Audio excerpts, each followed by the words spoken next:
there are some requirements that you're required to keep under the legislation, and I would argue from best practices, these are important pieces of information that you should be able to put your hands on at any particular time, because they're sort of your critical functioning documents, both democratic-wise and business-wise.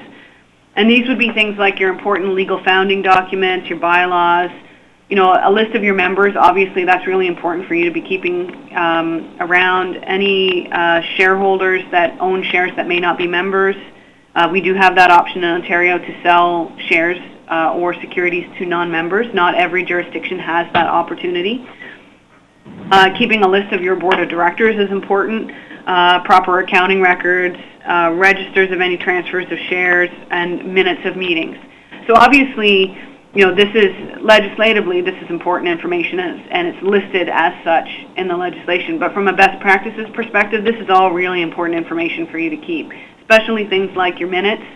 Being able to find your bylaws is really important, and a list of your directors and your members and your shareholders is critical functioning information to the business and the democratic functioning side of the cooperative. And so a lot of this information, especially around minutes, and I'll just, I'm going to see if I made I did put we're going to touch on minutes a little later in the presentation, because the question of keeping minutes is always a good one. But this is the list that's required. And so you may ask yourself, okay, well, where are we going to keep all this information?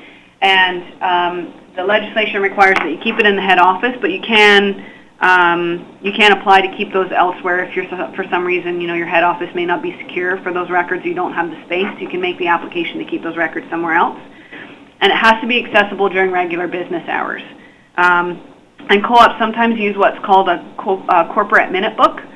And it's a binder or a large file that has all the information in one place. And sometimes you'll see it done, especially where there's a lot of records, like, where you've got maybe pretty voluminous financial statements or a big list of members, or you've got quite a lot of accounting records that you've got to keep. You'll see boards and corporate secretaries keeping books year by year. So they'll keep some of the information that doesn't necessarily change so much, like your articles of incorporation, the same from year to year, but they'll keep all of your minutes and all of your financial statements, because they are changing from year to year. All of that stuff gets put in a new binder for each year. And it's the responsibility of the secretary, which is an officer position on the board of directors, to oversee this. And very often some of this work is delegated to staff and is overseen by the secretary. And part of that is just, as your co-op becomes larger or more established and really gets into operations, the record keeping becomes a bigger responsibility, and it can be quite all-consuming. And so from a secretary perspective, it can be useful to delegate some of this and just maintain an oversight role. And you're allowed to do that under the legislation. The other thing that exists in Ontario is that your secretary, your board secretary, doesn't actually have to be a member of the cooperative. You can appoint someone to be the corporate secretary that's not a member of the cooperative or a member of the board. And that can be quite useful. You'll see in large organizations, and our friends from CCA can probably confirm this, but there is a staff position at CCA called corporate secretary, and they're responsible for fulfilling this function with the board. Even though they're not incorporated under Ontario legislation, the principle is the same. So this can be a good way to free up the board's activity so that they don't necessarily have to be spending all this time on the practical, logistical stuff. They can be focusing on the more strategic decisions and getting out of the weeds a bit in terms of some of the, because really it can be all-consuming.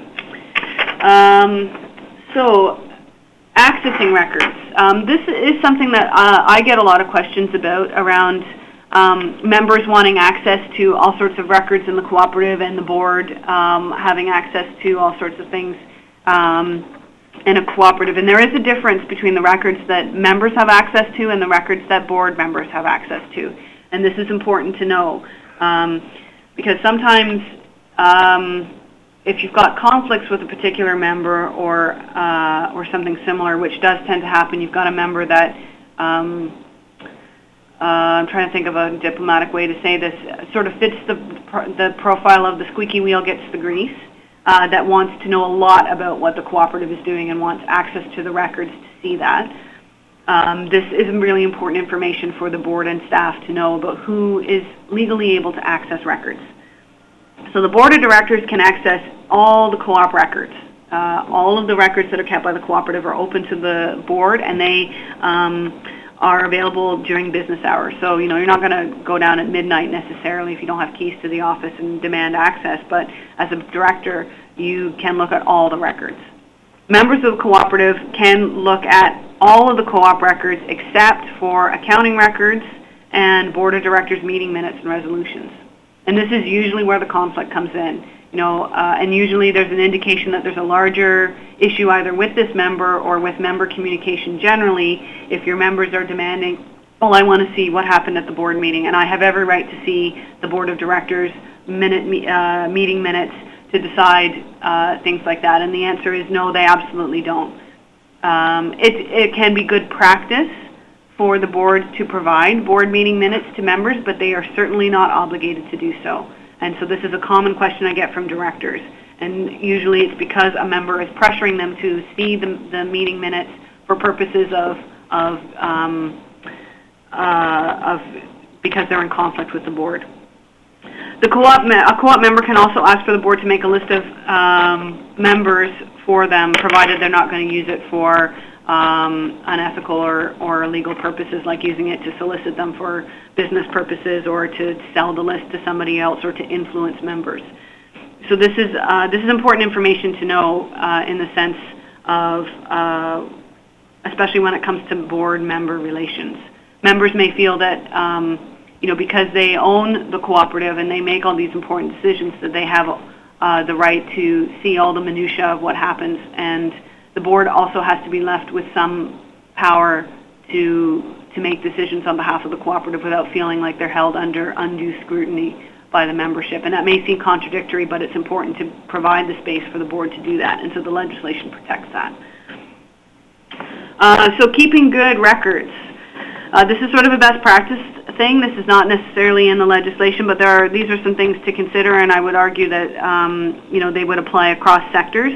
You want to keep your records as efficiently as possible, and you may want to keep separate records for your operations from your governance. So, for example, in a daycare cooperative, this could be where you keep your member fees and your child records separate from like your board of directors minutes and your agendas and your articles of incorporation and your bylaws. And you keep your policies in a place where they're accessible to both. And you can keep your records electronically. You don't always have to print them out, but this can be useful. You still have to maintain access, so if people want to access those records and they're only kept on a computer or they're only kept on a CD, you still have to make sure that those records are accessible even if you're keeping them electronically. So, and you also want to make sure that information is backed up. So that it's either protected by being kept under lock and key, or it's in a place on the network where people just can't access it. And so this is sort of an important thing to consider around keeping good records.